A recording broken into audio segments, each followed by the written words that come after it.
রোদে দেওয়ার ঝামেলা ছাড়াই সবচেয়ে মজার এবং খুব সহজেই তৈরি করা যায় জলপাইয়ের এই হাতে মাখা আচার। তাহলে এবার আজকের আখণ্ড দেখুন হেসেলের কাণ্ড। অ্যাট দ্য ফার্স্ট স্টেপ, জলপাইগুলো ধুয়ে নিয়ে তারপর পর্যাপ্ত পানি, 1 চা চামচ লবণ এবং আধা চা চামচ হলুদের গুঁড়ো দিয়ে 8 থেকে 10 মিনিট মিডিয়াম ফ্লেমে সিদ্ধ হতে দেব।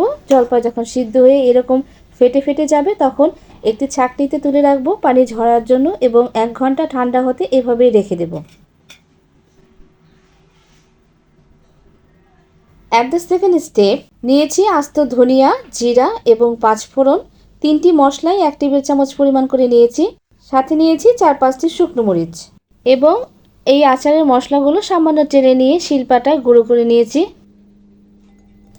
Now at the third step, বড় একটি বোলে ঠান্ডা করে নেওয়া সিদ্ধ জলপাইগুলো ঢেলে নিলাম। তারপর একটি ম্যাশার দিয়ে জলপাইগুলো ম্যাশ করে নিয়েছি। এবার এতে এক এক করে মশলাগুলো অ্যাড করব। গুঁড়ো করে নেওয়া আচারের মশলা 2 চা চামচ, বিট লবণ 1 চা চামচ, সাদা লবণ আধা চা চামচ আর নিয়েছি আধা কাপ পরিমাণ আখের গুড়। এবার সবগুলো উপকরণ হাতে মেখে নেব। এই জলপাই মাখাটা এমনিতেও খেতে খুব মজা, ট্রাই করে দেখতে পারেন।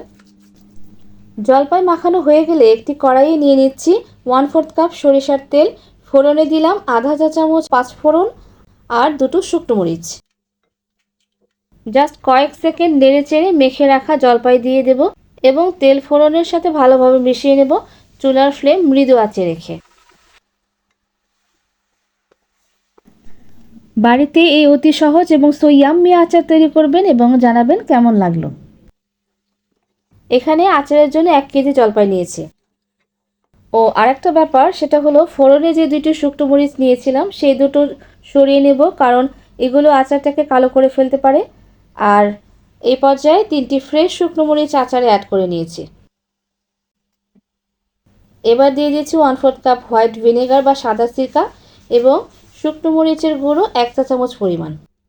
এখন চুলার ফ্লেম মৃদু আঁচে রেখে অনবরত নাড়তে হবে, মাঝে লবণটাও দেখে নিতে হবে, সাথে মিষ্টির লেভেলটা বেশি চাইলে আরও গুড় অ্যাড করতে হবে। আমি এখানে সামান্য লবণ আর আরও 2 টেবিল চামচ পরিমাণ গুড় অ্যাড করেছিলাম। আপনারা আপনাদের টেস্ট অনুযায়ী অ্যাড করবেন। তারপর এরকম মৃদু আঁচে অনবরত নাড়তে নাড়তে দেখা যাবে আচারটা হালুয়ার মতো এইভাবে চামচের সাথে উঠে উঠে আসছে। সেই পর্যায়ে ভাববেন আচার ইজ ডান। তারপর আচার ঠান্ডা করে নিয়ে একটি পরিষ্কার এবং অবশ্যই শুকনো কাচের বয়মে সংরক্ষণ করতে হবে। আচার এভাবে চেপে চেপে দিতে হবে যাতে ভেতরে কোনো বাতাস জমতে না পারে। এই ছিল আমার শাশুড়ি মায়ের সিক্রেট জলপাই আচারের রেসিপি, যা আমার হাজব্যান্ড আমাকে দিয়েছে। সবার প্রতি কৃতজ্ঞতা জানিয়ে শেষ করছি। That's it for today and thanks for watching. আসসালামু আলাইকুম।